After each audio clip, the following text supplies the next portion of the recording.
आज का बरं असं होतंय? सारखं डोळ्यात पाणी येतंय. एक हुरहुर लागून राहिली मनाला. एक प्रकारची आस लागून राहिली. माझ्याकडून करून घेतलेला "पैलतोगे काऊ" हा अभंग आज पुन्हा पुन्हा आठवतोय. मन कुठंतरी गुंतून गेल्यासारखं झालंय. मी आळंदीत असून नसल्यासारखं झालोय. नेहमी पांडुरंगाजवळ असणाऱ्या मला परत पांडुरंगाचीच ओढ का वाटते? आज निवृत्ती दादाची पण खूप आठवण येते. तो फक्त माझा दादाच नाही तर गुरुही आहे. त्याचं लक्ष आमच्या भावंडांकडे नेहमीच असतं. तरी आत्ता त्याने माझ्या डोक्यावर हात ठेवावा असं आज मनापासून वाटतंय. माझा सोपान मुक्ताईलाही असंच काहीतरी वाटत असणार. म्हणून आज त्यांचीही आठवण येते. मागे आम्ही सगळे मिळून पांडुरंगाला भेटायला जात होतो. ते त्याचं सुंदर सावलं रूप पाहून देहभान विसरून जायला व्हायचं. गावोगावीची संत महात्मे यामुळे भेटायचे. काय तो सोहळा असायचा. सर्व प्राणीमात्रांच्यात एकच परमेश्वर आहे आणि तो चराचरात भरलेला आहे असं असलं तरी एकमेकांच्या बरोबरीने त्याचे गुणगान करत त्याला भेटायला जायची ओढ काही निराळीच. आज मागचं सगळं आठवतंय. आई बाबा गेल्यावर त्यानेच तर सांभाळलं आम्हाला. नाहीतर एवढी सहन करण्याची ताकद कुठून आली असती आमच्यात. निवृत्ती दादाचं एक वेळ ठीक होतं. तो दुःख, अवहेलना, अपमान या सगळ्यांच्या पलीकडे पोहोचला होता. त्यामुळे त्याही परिस्थितीत तो शांत होता. मुक्ता व सोपान तर अगदीच लहानच होते. त्यांना यातलं कळतच नव्हतं. मुक्ताला लहान असल्याने आईची सवय होती. लाडकी होती ती. आईशिवाय तिचं काही चालायचं नाही. सोपानही तसा लहानच होता. पण त्याला थोडी तरी परिस्थितीची कल्पना होती. पण मुक्ताचं तसं नव्हतं. आई बाबा गेले तेव्हा माझ्या गळ्यात पडून खूप रडली होती. आम्ही सगळेच तिची समजूत घालायचा प्रयत्न करत होतो. आणि बरोबरही आहे तिचं. रात्री कुशीत घेऊन झोपलेली आई सकाळी नाही म्हटल्यावर हे असंच होणार होतं. आईबाबांची काही दिवसापासून होणारी कुजबूज ऐकू येत होती. काहीतरी बिनसलंय, काहीतरी घडणार आहे याची पुसटशीही कल्पना नव्हती आम्हाला. आईचं ते आमच्याकडे डोळे भरून पाहणं, मायेने सतत जवळ घेऊन टीप गाळणं आठवतंय. पण आई बाबा गेल्यावर, आई नाही म्हटल्यावर सतत ज्ञानदादा ज्ञानदादा म्हणत माझ्या मागे मागे असणारी मुक्ता आता किती मोठी झाली ना. पण तिला तेव्हा काही दिवसांनी सगळं कळून चुकलं होतं की काय माहीत नाही. एकदम शहाणी झाल्यासारखी वाटू लागली होती. तिची वेणी घालायला मला कुठली येते. कसं तरी केस बांधून देत होतो. पण तिने कधीच तक्रार केली नाही. मला आठवतंय कुठला तरी सण होता की काय माहीत नाही. पण तिला आम्हाला मांडे करून खायला घालायचे होते. आता ती आमची आई झाली होती. झालं, पीठ तयार झालं. पण ते भाजणार कशावर?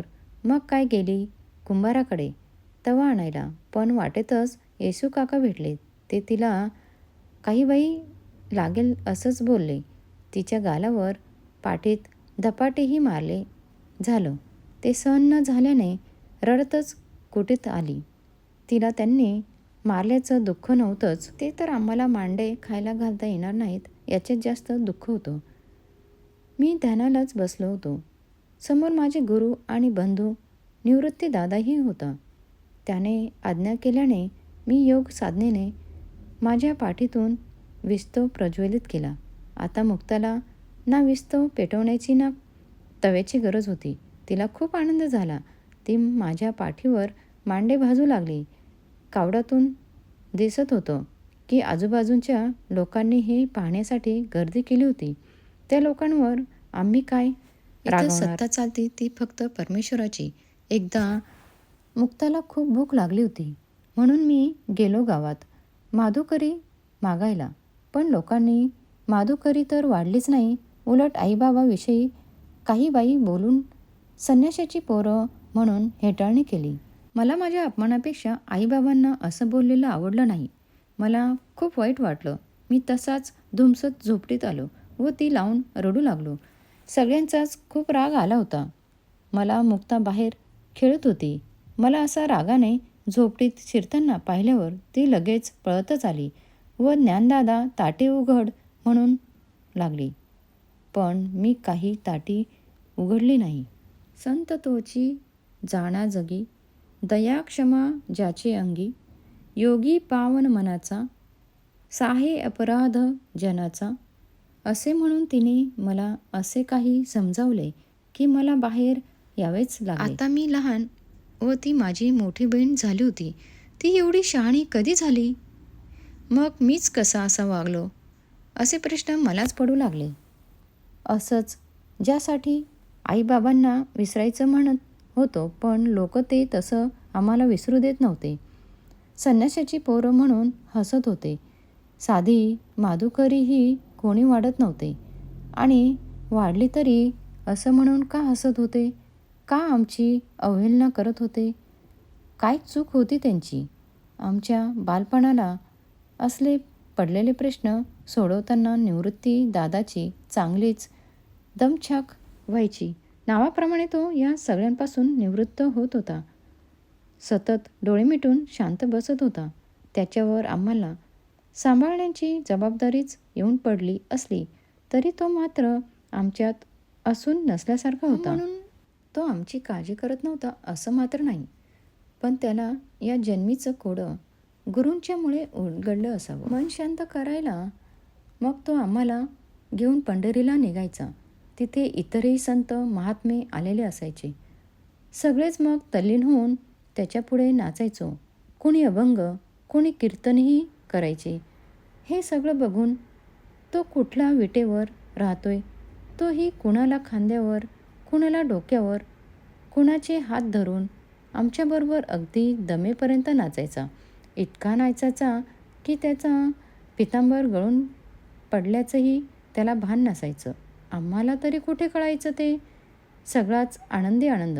परत निघताना मात्र एवढा मोठा देव पण अगदी लहान मुलासारखा व्हायचा. मला भेटायला याल ना म्हणून विनवण्या करायचा. आम्हाला सोडायला तर देव पण विसरून 4-5 कोस दूर यायचा. हेच येताना पण असायचं. दोन्ही वेळा डोळे भरलेले असायचे आमचे. दोघांचेही फरक इतकाच की येताना आनंद अश्रू व जाताना नुसते विरह अश्रू असायचे. आम्हाला न्यायला यायचा ना त्यावेळी त्याच्या खांद्यावर मी व निवृत्ती दादा असायचा. सोपान व मुक्ता त्याचा हात धरायचे व नामदेव व जनी हे दोघं कडेवर असायचे. मग नाचत गात तो आम्हाला राऊळात घेऊन जायचा. त्याच्याकडे गेल्यावर आईबाबांची माया मिळायची आम्हाला. मग आम्हालाही निघताना पाय जड व्हायचे. इतके माया, इतकं प्रेम इथल्याशिवाय आम्हाला कोठून मिळणार होतं? त्याचेही डोळे पाण्याने काठोकाठ भरायचे. विरह काय असतो ते तेव्हा दोघांनाही जाणवायचं. आईबाबा गेले तेव्हा तरी लवकर सावरलो, पण त्याला भेटल्यावर परत परत भेटण्याची ओढ मनाला अस्वस्थ करायची. पण तिथेच थांबूनही चालणार नव्हतं. आम्ही तिथे थांबायचा कितीही हट्ट केला तरी दादाला ते मान्य नव्हतं. त्याला म्हणे आमच्याकडून काहीतरी राहिलेलं काम करून घ्यायचं होतं. त्याचं आणि देवाचं काय बोलणं व्हायचं ते त्या देवालाच ठाऊक. निवृत्तीदादा आम्हाला घेऊन खूप ज्ञानाच्या गोष्टी सांगायचा. त्याचे बोलणे अगदी ऐकत राहावे असे वाटायचे. योग साधना शिकवायचा. त्याचं असं झालं होतं की मागे एकदा आम्ही सगळेच ब्रह्मगिरीला गेलो होतो. दर्शन करून येतच होतो, पण येताना आजूबाजूच्या जंगलातून वाघाचे गुरगुरणे ऐकू आले. बापरे! त्याची ती डरकाळी आठवली की अजूनही मन घाबरतं. डरकाळी ऐकली तशी सगळ्यांची पळापळ झाली. निवृत्तीदादा लपण्यासाठी एका गुहेत गेला. तिथे त्याचे गुरु गाहिनी नाथ जणू काही त्याची वाटच पाहत होते. ते नाथ संप्रदायाचे होते, पण दादा तिथे आहे हे आम्हाला माहीतच नव्हतं. खूप वाट पाहून आम्ही परत आलो. त्यानंतर निवृत्तीदादा आला. तो ज्ञान घेऊनच आम्हाला जवळ बसवून तो ज्ञानाच्या योगाच्या गोष्टी सांगायचा. गीतेवर त्याचं प्रेम होतं, पण ती संस्कृतमध्ये होती. त्यामुळे ती सर्वसामान्यांना वाचता येत नव्हती. हीच एक खंत आम्हाला मनात होती. तो ते बोलूनही दाखवत होता. त्यावेळचा समाज खूप जातीपातीत अडकून होता. पुराण पोथ्या वाचणं, देवाची पूजा अर्चा करणं हे एक विशिष्ट समाजानेच करायचं असतं. काहीतरी मत होतं त्यातून ते संस्कृतीही होतं. मग ते सगळ्यांना वाचताही येणार नव्हतंच. भक्ती कशी करावी, का करावी हे समाजाला कळणे महत्त्वाचे होते. देवाला सर्व सारखेच. कुठल्याही प्रकारे केलेली भक्ती ही देवापर्यंत पोहोचतेच. देव जातपात बघत नाही. सगळी देवाचीच लेकरे आहोत.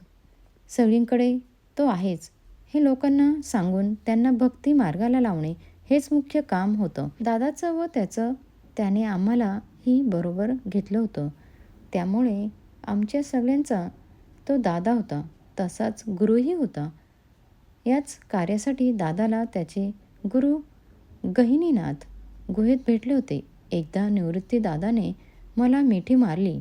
माझे सात्विक भाव तेव्हा जागृत झाले असेच वाटलं होतं. दादाने मला हाताला धरून त्याच्या समोर बसवले. माझं शरीर रोमांचित झालं होतं. त्याच्यासमोर बसलो. त्याने त्याचा उजवा हात माझ्या मस्तकावर ठेवला. त्यासरशी माझा अहंभावच नष्ट झाला. विषयांचा विसर पडला. तहानभूक शमल्यासारखं वाटलं. माझे सगळे अंग थरथरत असताना दादाने माझ्या कानात आयम आत्मा ब्रह्म असे म्हटले आणि मी बाह्य बदलून गेलो. आज परत तसेच त्याच्या समवेत पांडुरंगाच्या भेटीचे दिवस आलेत. आत्ताही मन त्याच्या आठवणीने व्याकुळ होतंय. त्याला भेटण्याची खूप आस वाटते, ओढ वाटते. कधी एकदा निघतोय असं झालंय. तिकडून दादा मुक्ताही येतील. सोपान तर माझ्या बरोबरच असेल. बऱ्याच संतांच्या दिंड्या येतील, तेही भेटतील. आळंदीही माझ्या भोळ्या भाबड्या वारकऱ्यांनी भरून वाहते. जिकडे तिकडे माझ्या विठ्ठलाचा जय जयकार होतोय. कोणी फुगड्या खेळतंय, कोणी नाचतंय, कोणी गातंय, कीर्तन प्रवचन करते. याने अस्मंत अगदी गजबजून गेलाय. भक्तिश्रद्धा कशी असावी या माझ्या भोळ्या वारकऱ्यांवरून समजते. उन्हाची पावसाची पर्वा न करता तहानभूक विसरून या चालणाऱ्या माझ्या वारकऱ्यांसोबत त्यांच्याबरोबर मी आज जाणार आहे. माझ्यावर विश्वास ठेवून ते माझ्यासोबत आहेत. पण सगळं करविता तर तोच आहे. ते मला मोठ्या प्रेमाने मायेने माऊली म्हणतात. पण खरं तर देवा तूच आमची सगळ्यांचीच माऊली आहेस. मला तर तू त्यांच्यातच दिसतो. कधी कीर्तनात नाचताना, तर कधी हरिपाठात वाजवताना, तर कधी प्रवचनात शांत बसलेला, कधी वारकऱ्यांना गंध लावताना, कधी संतांच्या पालखीचा रथ ओढताना, तर कधी वारकऱ्यांसोबत जेवताना, कधी त्यांच्यासाठी जेवण बनवताना, कधी पाऊस होऊन त्यांना गारवा देताना, तर कधी ऊन होऊन मायेची ऊब देताना, कधी त्यांचं पांघरून होणारा, तर कधी त्यांच्या हातातील, तर कधी रस्त्याने होणारा खाऊ वाटणारा. सगळीकडे चराचरात तुझं अस्तित्व आहे. देवा, तू आणि वारकरी वेगळा कसा असणार? पण तरी त्यांच्यातला भक्तिभाव तुझ्या चरणी रुजू होऊ दे. कुठल्या ना कुठल्या रूपात त्यांना तुझं दर्शन दे. एखाद्या वेळी ते त्यांना कळणार नाही, कारण तो भोळा आहे. तरी त्याची भक्ती तुझ्या पायी राहू दे. आज मला पैलम तोगे काऊ कोकताही हा अभंग का नव्याने आठवतोय ते समजलं. तो आमची आणि त्याच्या भेटीची शुभ वार्ताच देतोय. पुंडलिक वरदा हरी विठ्ठल, श्री ज्ञानदेव तुकाराम, पंढरीनाथ महाराज की जय.